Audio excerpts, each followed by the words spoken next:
All right, ladies and gentlemen, welcome back to a brand new edition of Pod by the Bay, proudly presented by HomefieldApparel.com. Mr. Robert Steeg, there's a pretty cool Black Friday deal going on at Homefield Apparel. Could you tell us about it for our audience? I would glad to. You can use, we have BAE 25 for 15% off your first order.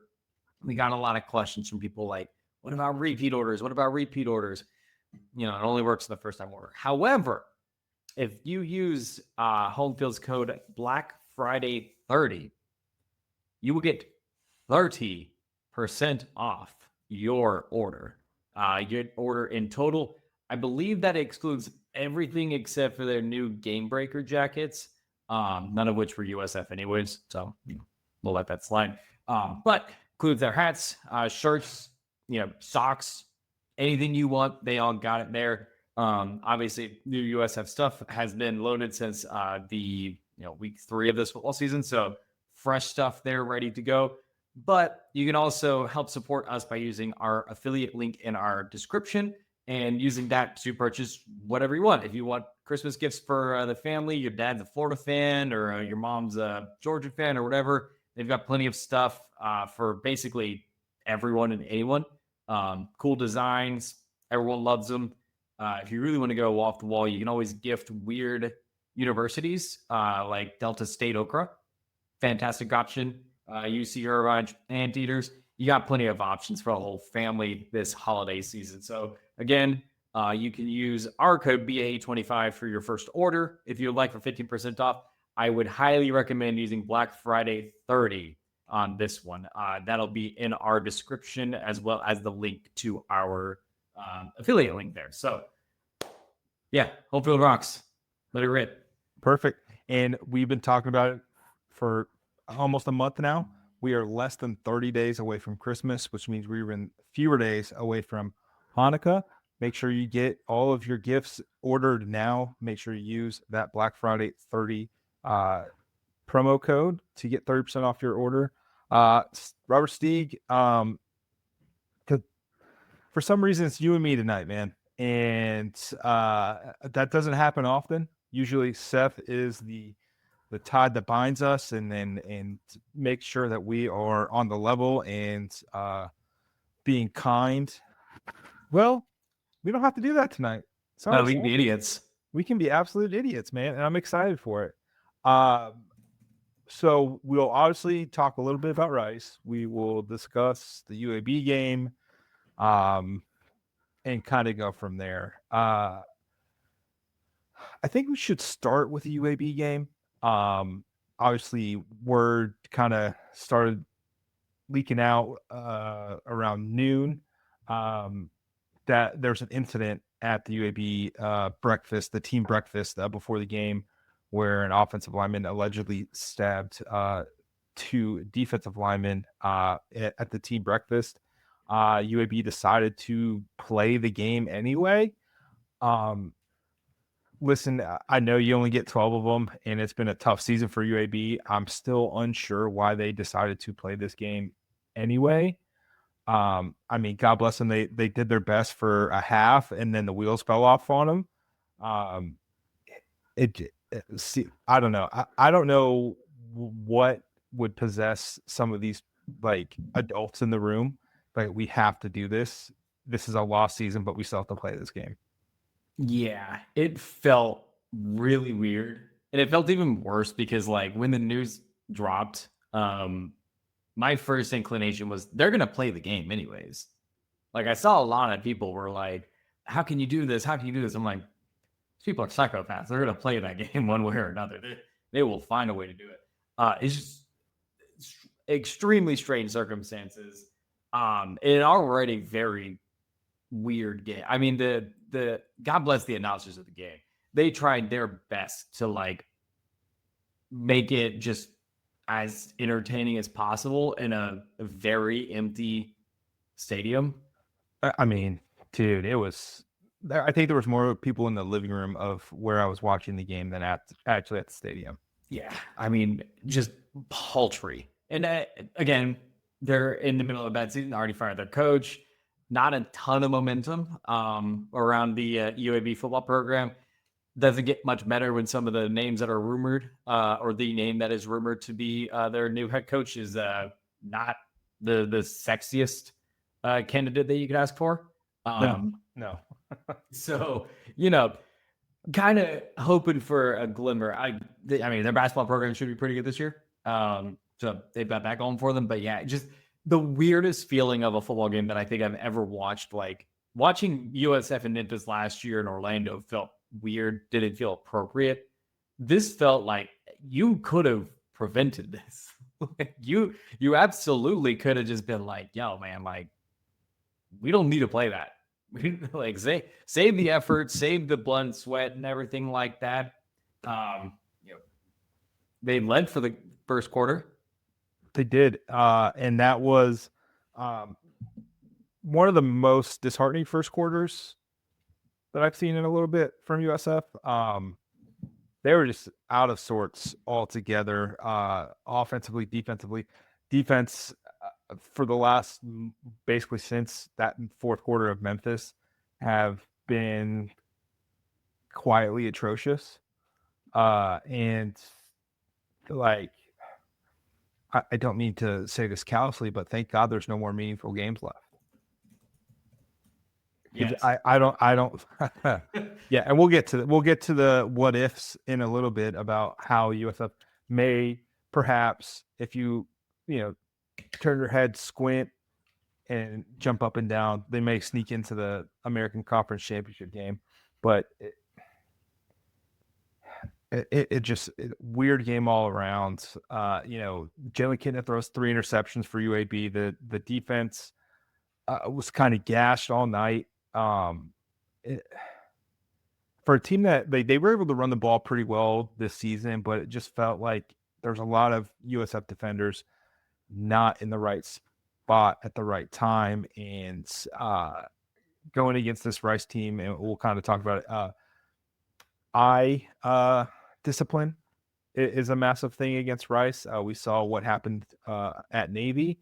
Not Rice isn't as talented as Navy. I think that's a fair assessment, but they do a lot of stuff that can confuse you, and they do some motion stuff. It's going to be a very interesting game defensively to see how this defense responds after a pretty porous last month of the season for them.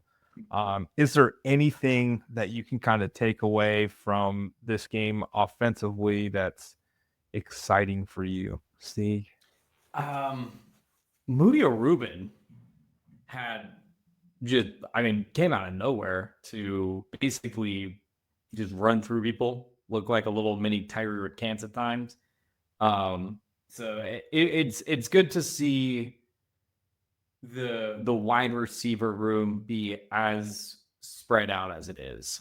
I think that's kind of the consolation prize that you can take out of the offense so far, is that you lost Chaz Nimrod, you didn't really miss a beat. Keyshawn Singleton has an inconsistent game. You get a Moody Rubin, Jeremiah Coger steps up. You get the positive moments out of this wide receiver room, which we so desperately were looking for last year. And when we got all the questions about what's going to happen when Sean Atkins leaves, you kind of saw the offense evolve itself. And all the credit to Cody Burns and the work that he's done in that space. It's been fantastic to see. Nike Davenport has been really good coming off the scenes and basically being forced into action is probably the nicest way to put it. Cartavius Norton out for the year. Alvin Isaac in the doghouse every couple of drives, it seems. I mean, when you fumble is that much, man, it's hard to stay on the field. Yeah. There's no two ways about it. He's had a fumble problem this season, which has kept him off the field because you can't be trusted if you're going to keep fumbling the ball. Yeah. Moody Rubin got away with the fumble that they lost on Saturday. He had 5 catches for a career high 174 yards, 2 touchdowns. You mentioned Keyshawn Singleton. He had a surefire touchdown that he just dropped and still ended up with 6 catches for 93 yards. This is a fun offense when they're clicking. I think that first half was not a pretty sight, but then you saw them pop off quite a bit in the second half, and that's kind of what you want to see from this team. Uh, you get at least 2 more chances to see this offense. You get for sure 1 more chance to see this offense basically in its totality before it may get stripped for parts if Alex Kolsch leaves for another job and everything else that kind of goes with bowl season. You never think you're going to agree with Nick Saban, but something's got to change here as coaches are leaving well before the season's over. North Texas just lost their head coach, Eric Morris, to Oklahoma State. We are recording on a Tuesday. That happened Tuesday. It was noted that he was not wearing any North Texas gear in his press conference this week, and a little while later, he is going to be wearing orange. Blaring oversight by North Texas PR to not even be like, "Hey Eric, you want to talk? You want to throw on mean green hat? A hat, maybe." He was wearing a hat. That's the crazy part. With a logo on it or something. So tough look for them. I will say that the nice thing for USF that I saw against UAB that kind of gives you a little bit of hope. There was a couple of times where they were pinned deep, right? So second quarter, pinned back at their own 4-yard line, 10 plays, 96 yards, ends with a touchdown. And then I believe in the fourth quarter, pinned back at their 1, and they go 11 plays, 98 yards, and score a touchdown. So, like, those are good signs. We obviously saw played a little scared at Navy when they were pinned back. You like to be able to see that. I know Alex Kolsch mentioned it in his press conference this week about being able to have those long sustained drives when you were pinned back. Here's what I'm looking for as we kind of turn the page to Rice. Byrum Brown needs 117 yards passing and 96 yards rushing to become the 12th FBS quarterback to ever throw for 3,000 yards in the season and also run 4,000 yards in the season. It'd be super cool if he got it before the bowl game. I think that's probably going to be the staff's goal, is to make sure he accomplishes that feat. Because that's a pretty cool feather in your cap. The likes of, I believe, Johnny Manziel, Lamar Jackson, I think did it twice. I think Dan LeFavors, I think did it once. So there's some really cool names that have done it. I think Kyler Murray, obviously Jaden Daniels in 2023 when he won the Heisman. Colin Kaepernick in 2010 for Nevada. Some really awesome college quarterbacks have done it. To be able to cement yourself on that list while also having, the Boise State win and the Florida win in that same season, it's gonna be really cool for him, regardless if he stays or not. It'll always be something kind of in USF lore going forward. Yeah, I mean, and it's clear that they know that this is a possibility. At least it seems like it. I mean, candidly, I was surprised that Byrum Brown stayed out for basically the entirety of the game last week. So, to me, that's kind of a sign. And it's a very attainable one, too. I think that's the nice part. I mean, let's be candid, UAB knew exactly what they need to do that game as far as, controlling it. They controlled the line of scrimmage, tried to make Byrum throw the ball, kind of ended up burning them a few times there. So, I mean, to me, the worry is not 116 passing yards; it's the 96 rushing yards. But it is senior day. With still stuff to play for. Regardless of the percentages and everything like that. I'm sure in Byram's eyes, looking at just the team itself, and then he himself, you want to leave out on a high. Right. Whether, and this is not us speculating or knowing any further details. Golish talked about it today. We don't know what the future has in store for Byrum Brown. That is an after the season problem. Right now, they're probably laser focused on beating Rice, getting to 9 wins, potentially breaking records, and leaving this 2012 season or 2012, leaving this season on a high note, unlike some other November situations in years past. So I think that's going through their head right now is get Byrum the record, leave with a big dub. It's a simple equation for Saturday. It's as simple as that. This team averaged over 9 yards a play at UAB. You mentioned them just kind of running the starters out for the entirety of the game. I mean, Derek Bowman had a hook and ladder to himself. Like they were doing everything. You only have 2 more of these. Like you're gonna quote unquote empty the chamber on some trick plays and stuff, and then you have another month if Golish is here to prep for the bowl game and get some more unique fun little wrinkles into the offense kind of going forward. Before we get to Rice, because that's the important game, let's kind of discuss what needs to happen for this Rice game to even really, really matter, right? So there's 2 things that need to happen. One starts on Thanksgiving. Navy at Memphis, 7:30 on ESPN. Memphis needs to win, if I'm not mistaken, right? Yep, Memphis has to win. Memphis has to win. I believe Memphis is a 5.5 point favorite the last time I checked. Let me double check here. This is great radio. Yes, Memphis is a 5.5 point favorite. All right, so Memphis wins. Awesome. Then what? Well, on Friday, Temple travels to North Texas. Well, as we just discussed, North Texas is now without a head coach. He'll coach through the rest of the season and the playoff if they make it. But, I mean, he is he's already checking out places in Stillwater.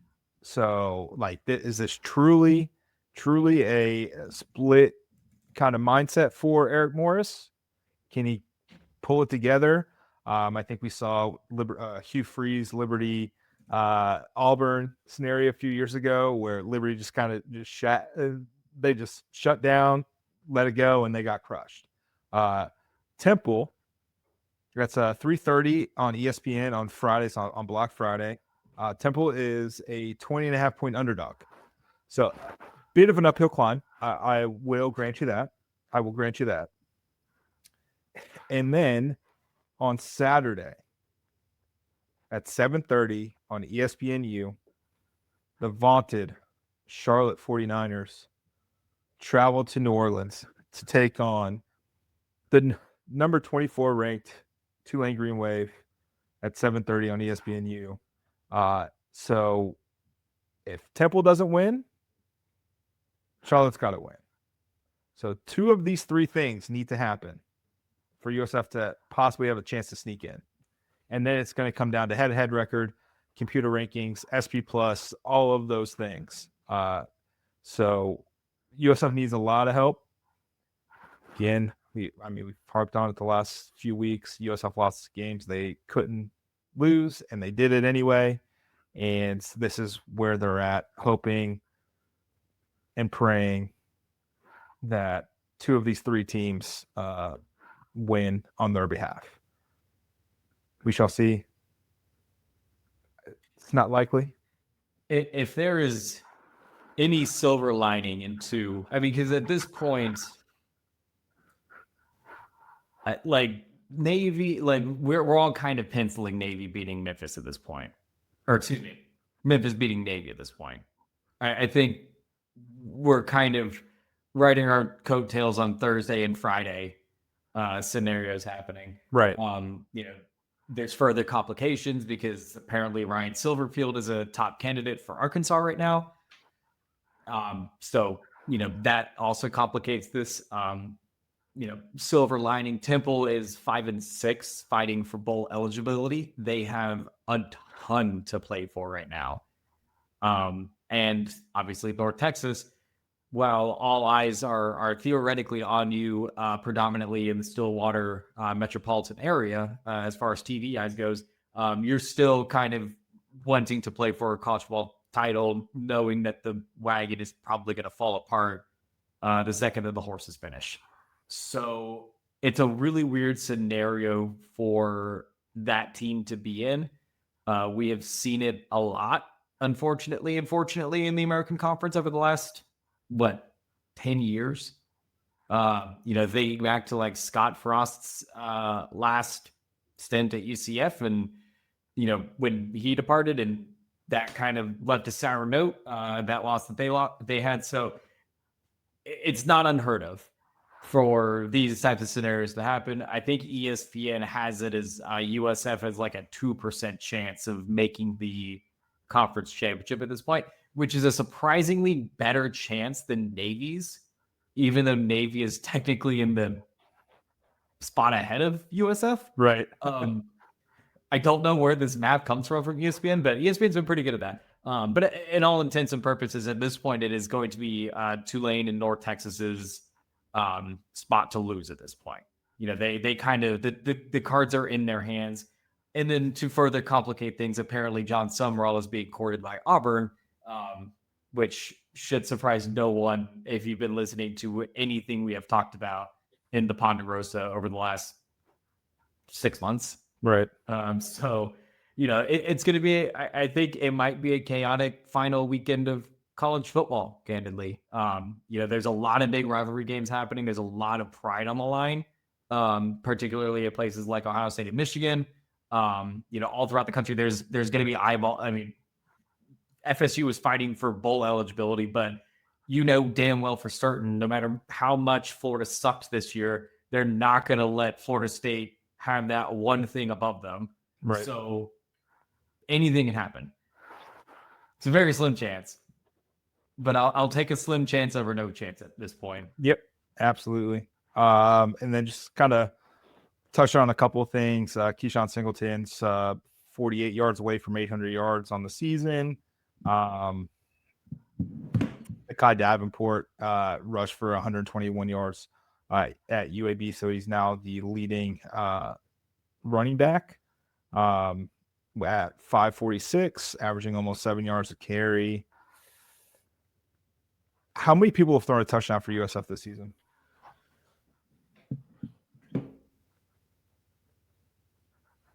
Three? Am I underselling it? I think so, unless USF stats are wrong, which is a very likely scenario. Lachlan Hewlett, Byrum Brown, Keyshawn Singleton, Nakai Davenport. Oh, yeah, you're right. I'm going to guess it's wrong. They also have Christian Neptune as throwing. Oh, no, didn't he throw the touchdown to in North Texas? Maybe. Yeah, okay. It just so happens they were both. Here's where, my 10 years plus covering USF, and their stats being horrific sometimes. They were both 29-yard touchdown passes. So here's me thinking, oh, they just doubled up on it. So I think you might be right. That sounds about right. Right? Yeah. So 4. And only 2 were quarterbacks. Gaston Moore, get on the board, bud. Get on the bus. Anything else that I want to talk about heading into this game? We talked about it before. This is the weirdest 9-3 ever. Seriously, let's rip the Band-Aid off. This is the worst 9-3 ever. You go through the schedule, right? And you go, all right, well, there's literally natural breaks every 4 games. And you're like, we go 3-1 each time. That's dandy. And this is going to be one of the worst 9-3s I've ever experienced in my life. I guess 2007's 9-3 was a pinch ugly, right? That was 9-3. Yeah. 6-0, 0-3. Yep. And they won the final 3. Sun Bowl didn't happen. Yeah, man. It's just like it's just kind of a depressing 9-3 somehow. Yeah. And I feel awful saying that out loud, but like, damn. They had it. They freaking had it. Mac Harris is 5 tackles away from 100. Jalen Schuler's 12 away from 100. Let's take a look. Yeah, nothing else really sticks out. Yeah, I mean, it's just a weird, and I think it's that coupled with like the air around the changes and everything. I like seeing the dominoes fall around you. Like this is simultaneously like a great step forward for this program. 3 straight bowl games. You did what we like preseason asked for. Like we very much monkey palmed this, right? We were like go like 9-3 ish, go like 8-3, 9-3 ish. Play meaningful games in November. Have a prolific offense, have it creating defense, be in college football playoff discussions, yada yada yada. All of that happened, but then like we literally just had the culmination of it all like in the grasp. And like I know I missed last week, so I didn't get like the whole Navy reprieve on this. I don't know what it was, but like after we beat Florida, I looked ahead and I was like, fuck, we're losing the Navy. Like, I don't know what it was the same thing as like the Miami game. Like, once you beat Florida, you were to lose it was just the gut feeling of like, even if this wasn't USF, like, I know people are like, oh, you USF to blah, blah, blah. I don't like this was just, you literally were the team that got Navied. And it deflated the balloon, and they're trying so desperately to reinflate the balloon. I love them having a live bull at this game. I think that's hilarious. They're doing everything they can, man. God bless Rob Higgins. Again, inherited the Ferrari at the worst possible time kind of situation. But I mean, I guess the good news, again, the silver lining, whatever you want to talk about, if Golish stays, which is arguably the biggest if that we can possibly say at this point, you are kind of sitting very pretty depending on how you utilize the transfer portal for the next little bit. Not that we're trying to get ahead of past this Rice game. You still got to beat Rice. Ultimately, it doesn't matter. I'm already neck deep in the recruiting and the transfer portal side of things. But depending on how all this shakes out, you might be the new favorite that goes into the team into the American Conference next year that is going to be without North Texas's head coach, potentially Tulane's head coach, Memphis's head coach. It's going to be like you with like Casey Killer and like Zach Kitley and like all these other people. Like, right. You would be the sexiest girl at the party then going into next year. Love that. Which we love having USF as the top dog. Hot by default. Oh, I'm in. Yeah. God, look at all these 3 out of 10s that are around. So I'm a 5 out of 10. I love that. All right, let's go. Let's get to Rice. 7 p.m. ESPN Plus. This Rice team's weird. They run it's like a shotgun triple option sort of thing. It's a very interesting offense. Obviously, year one, there's going to have some hiccups and issues, and you've seen it this year offensively for Rice, averaging just a hair over 21 points per game. When they're going good, it's fun. They put up 34 against a bowl eligible UConn team, and they won. And that was a month ago. But then you put up 14 at versus Memphis. You get pantsed by North Texas, UTSA. But Rice got Alamo domed. That's not a UTSA thing. They got Alamo domed, 61-13. That is still one of the weirdest things in the world. Like, what is with the Alamo Dome? It's haunted for everybody but UTSA, and then they're haunted everywhere but the Alamo Dome. Jeff Farley did something, man. Seriously. That's the boogeyman for a lot of programs. So this team doesn't throw the ball. They've thrown the ball 185 times this season. They've rushed the ball 563 times.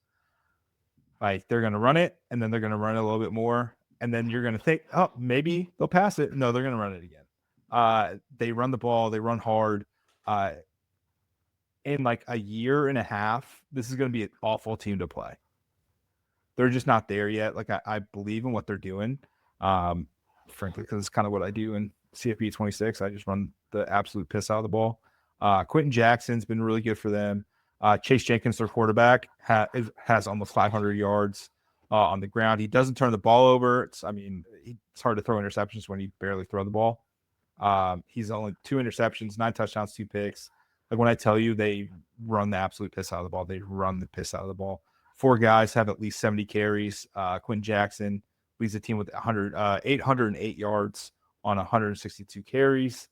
Dalen Alexander has 74 carries. DeAndre Hardiman has 74 carries.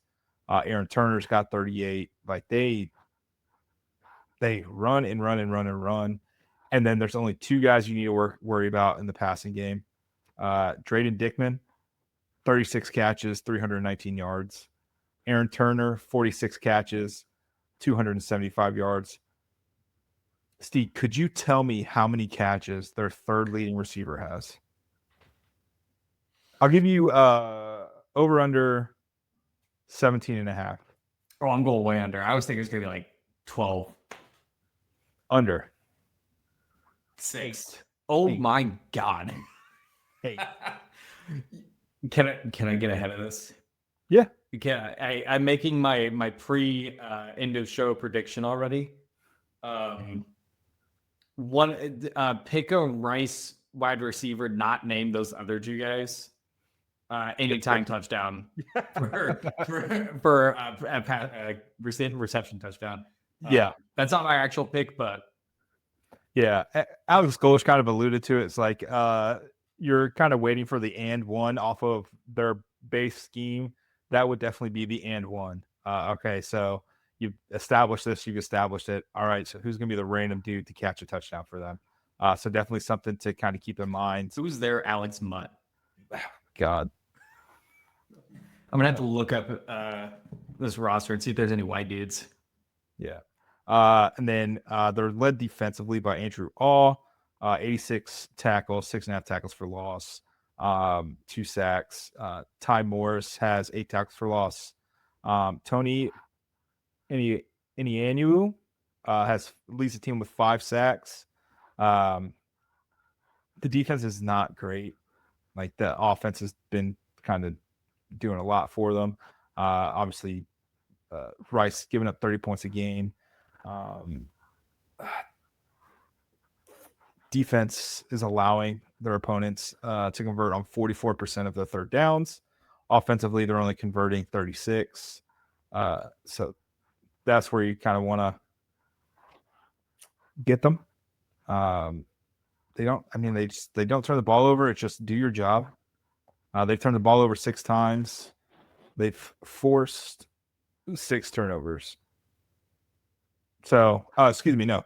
They've turned the ball over, math's hard, 7 times, and they've forced 6 turnovers.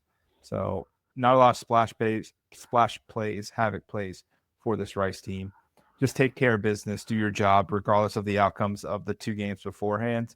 It'd be super cool if you had something to really, truly play and fight for.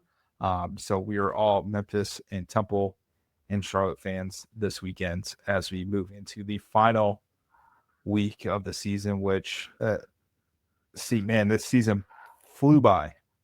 It was a lot of fun, and there was heartbreak, there was love, there was hate. It was everything. Yeah. That was a full season of every emotion possible probably at this point, right? Oh, absolutely. You never higher than after the Florida game, and then never lower than after Navy. Yeah. And then everything was kind of in between, right? Like, the Miami game it mattered, but it didn't matter. Like, you did the job. And then the North Texas game, a game that USF historically has lost. So you're thinking, all right, maybe this is it. You turn the ball over 3 times in the 4th quarter, and you're like, oh my God, here we go again. You won by 30. So like you have these like little moments that kind of keep you coming back, and then you blow a 14-point lead in the fourth quarter, and you can't stop a nosebleed at Navy. They're passing the ball all over you at Navy. Maybe one of the worst defensive performances from safeties I've seen in a very long time at USF.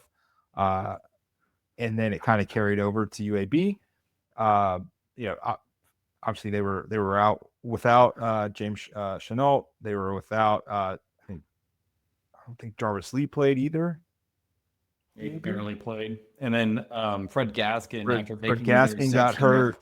they got ejected. I mean, yeah, he got. Oh yeah, No, her ejected. Yeah, he got all of it. I mean, if you're going to commit, if you're going to headhunt, make sure you make it. You went to the wrong head, Fred. Good Lord. But good for him. Hopefully they kind of send these guys off on a high note. There's 9 wins is on the table, 10 wins with the bowl game still on the table. And we'll kind of go to our picks, and then we'll kind of talk about women's basketball here in a minute. Even with the Alex Golish to Oklahoma State thing kind of blown up, it's gone. There are still so many moves to make that I don't think we have all the appropriate coaching openings available to us to know if USF is safe or not from getting their head coach poached. So be on the lookout for that. You know, technically Ole Miss is still available. So they're still with the coach, I should say. So like there's still a bunch of moving parts and pieces. I think we'll see more probably this time next week. I think we'll have a better idea of kind of where everything sits. Yeah. The Black Sunday's coming for a lot of head coaches. So we'll see what happens. And things are going to move fast. Not to put a feather in any sort of cap by any stretch, but National Signing Day for football is December 3rd. Is it December 3rd or December 5th? December 3rd. December 3rd. Every single school is going to want to have their class kind of in and done and everything like that on December 3rd. Obviously, things can change once your coach leaves. You can be released from your NLI. But keep in mind, basically, from this upcoming Sunday, November 30th to December 3rd, everything is going to come hard and fast. And Nathan, you can tell me if I'm wrong. We don't know nothing. We know we can hypothesize a lot, and we can ask a lot of really intelligent questions. And we are very inquisitive folks that have been doing this for quite a while. But I don't know about you. I'm guessing at this point. Yeah. That's about right, about fair. All we can do is enjoy the moment. So let's enjoy one final time with this senior class that they've gotten everything thrown at them. Awful head coaching, awful coaching, hurricanes, and they're on the cusp of a 9-3 season that they should be proud of for the most part. Let's get to the picks. USF, this is according to Hard Rock Bet. USF is a 28.5 point favorite over Rice. The over-under is 60.5. Seth is picking under 60.5, which is fascinating to me. I will pick USF minus 28.5. I do love the over 60.5, but I've always picked the spread. Legit, like that's just what I picked. I'll always do this, the spread. But the over is enticing to me. USF second half minus 10.5 is super enticing to me. If you guys listened to the pod last week, I said USF minus 7.5 second half. What's the play? Brother, you got paid if you bet it. So those are my two things. Steeg, what say you? Final regular season game of this 2025 South Florida Bulls football season. Well, first off, I apologize. I didn't get my pick in last week to you. I think you probably assumed what my pick was going to be, though. Never. Yeah, it was over. To total points for USF, sitting at 44.5. I do think that's kind of a lot. I'm not going to like, this isn't like an indication on like, oh, I don't think our offense is potent enough. I just think, I mean, USF basically got there against Navy. What was it? 30, 38. 38? Yeah. So they you're probably Bryce is probably like a couple of pegs lower than Navy defensively, right? I say with probably the most hesitancy I could ever ask for. Yeah. On paper, that Navy defense was atrocious, and you saw it like in the second half how atrocious they were. But I see your point. I mean, North Texas put up 56 against this team. UTSA put up 61. Like, there's some numbers out there. It's also USF's at home. They've been playing a lot better at home this year, especially scoring a lot of points. So I'm going to keep to my trend, USF over 44.5. And fair. Locking that in on a Hard Rock now. All right. Team total 44.5. Okay. I'm going to miss doing that if college leaves. Yeah. I can't go back to rock fights anymore, man. Dude. I don't want Kane Womack. Don't give me a defensive coach. Yeah, I don't give a shit about hard-nosed defense. Give me points, bro. Give me points. Like, stops sometimes are fine. Like, that's why I kind of love Colorado Orlando. Like, you never know when it's going to happen. I love bend, don't break, commit turnovers, or don't do it at all. Yeah. Like, I don't know. Sell out every single play. Why not? I mean, Todd Grantham keeps getting jobs. So, like, why not? Screech does too. So, I mean, just let him have fun. Mm-hmm. You know? So that's it for football. Women's basketball. Robert, what you got for me? They make me sad. I gotta talk. Wait, I can do this. I'm in charge. Nathan, I'll talk to you in a second. My fellow Americans, I spent good, hard, ping pong betted money to watch the USF versus Minnesota Bahamar Hoops Classic against just everything that I knew. I went against what I did financially. I spent the money to watch the game. Brother, it sucked. I mean, some of the worst basketball I have ever seen. At least in the first half. Played better than the second half. They are without Laura Butu, who I can only assume is having visa issues for traveling. Yeah. We never got confirmation, but I could read between the lines. It's pretty clear. That sucked. They did upset Duke at home in the YC, which was fantastic to see. Stephanie Ingram absolutely exploded for a career high 27 points there. This team just they will probably figure it out during conference play. You can tell that they are a very talented group of girls who just unfortunately had their head coach leave their team 5 days before the season started. But it kind of sucks because I propped up this team into thinking that they were going to win like 30 games this year. Like Coach Jose Fernandez built this roster with the perfections in mind to fix some of the issues that they had in the last couple of years, pretty much solely relying on like a Sammy Puisis to get this offense going. They finally kind of got spread out scoring, and unfortunately, it's just not coming into fruition at this time. That's not to say that they're probably not going to just roll through the conference, because the conference is absolutely terrible at women's basketball this year. Awful. So bad.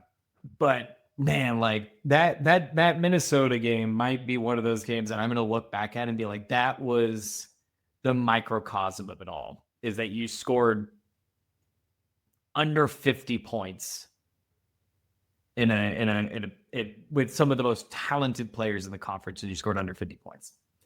It's disheartening to feel. But again, you have everything so right in front of you. Unfortunately, some of one in front of you is UConn and South Carolina, which is very scary.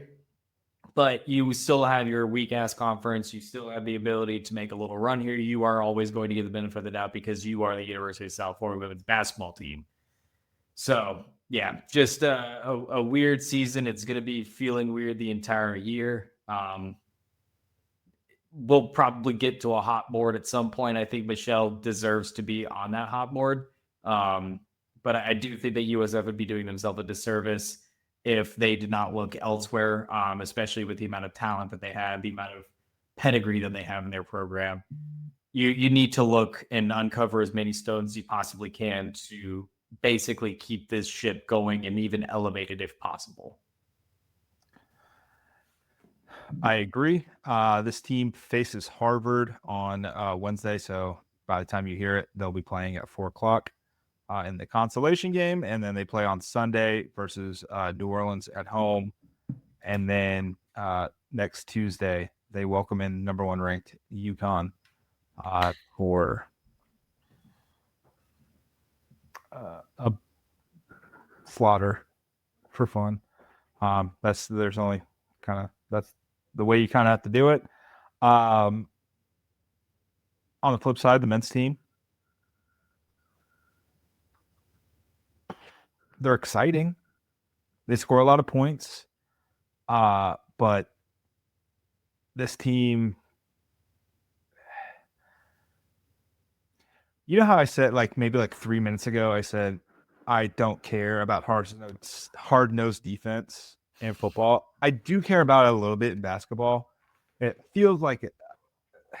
I mean, just a pinch of defense, and they could be 5-0 going into this battle for Atlantis. Oklahoma State puts up 103. They score 95. G-Dub scores 99. They score 95. Take the George Washington game because they shot atrociously from 3. You play that game 10 times. I don't think they shoot 18% from 3. More than one other time. That was just bad luck by them. But they do welcome VCU, their first game of the battle for Atlantis. VCU is 3-2. They have a 64% chance to win that game. Do the Rams, historically speaking, very talented. Always going to be competitive. They competed against NC State. They lost by 6.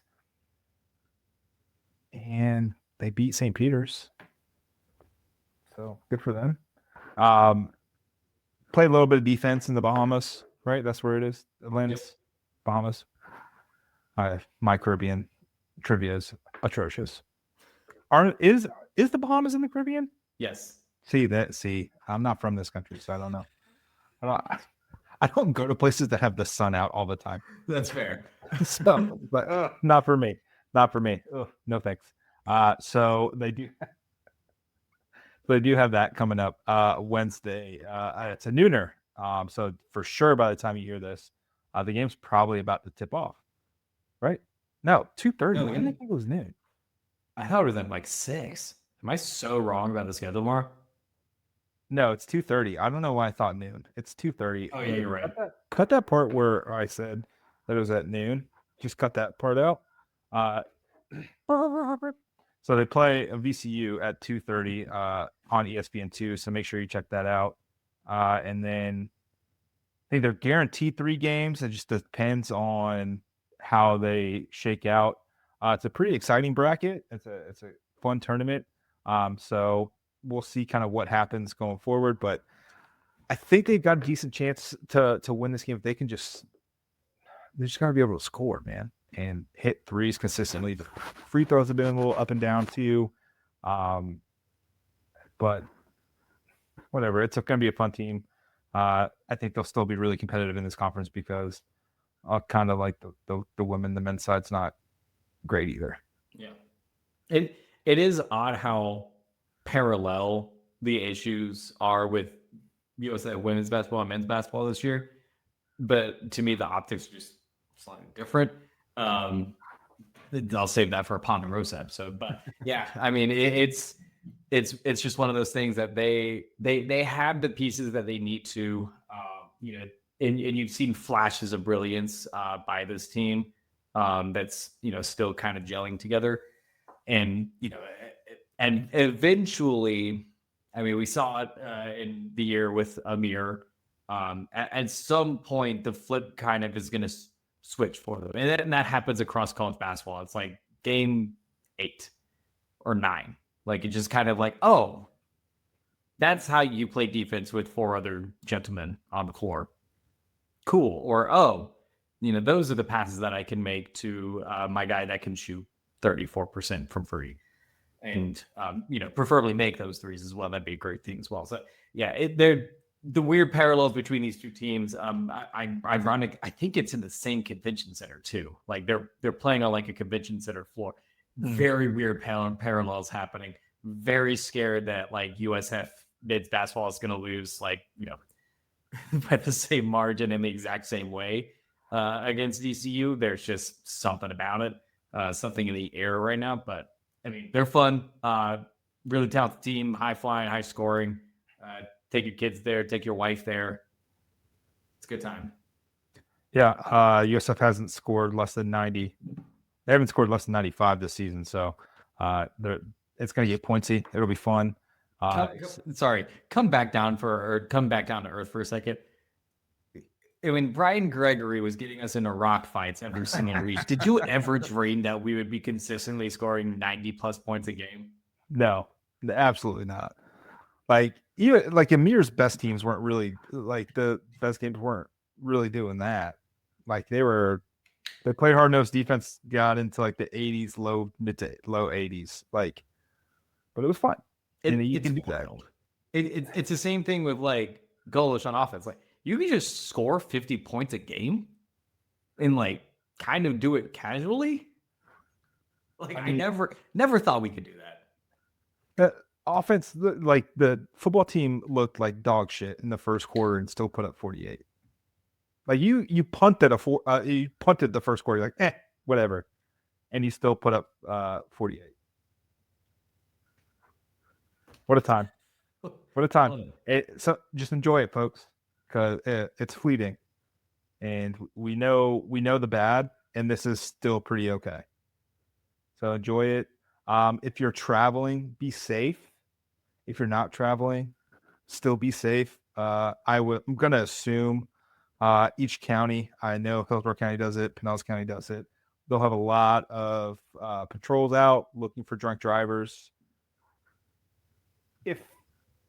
If you've had too much to drink, please don't drive. Find an Uber.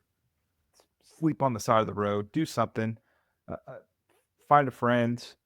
Call somebody. One, that's an awful decision that can ruin your life for a very, very long time and can have lasting consequences.